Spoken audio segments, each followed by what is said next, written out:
today's video is magluluto tayo ng hulabos na hipon. Ayan na po ang ating ingredients. For cooking, lagay na natin ang hipon. With cooking oil lang. Asukal,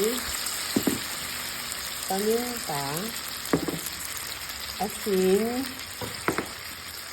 siling maanghang, isang piraso, magic sarap, and nor seasoning.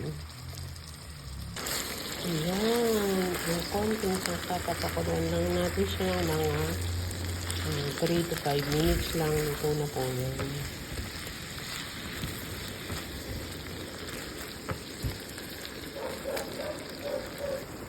Ayan. Naluluto na po ang ating hulabos na hipon.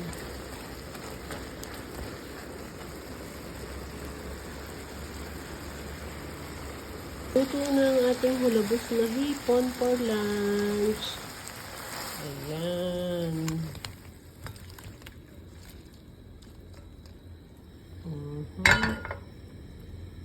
And plus inihaw na bangus. Ayan. Sunog ng ating inihaw na bangus. Thanks for watching.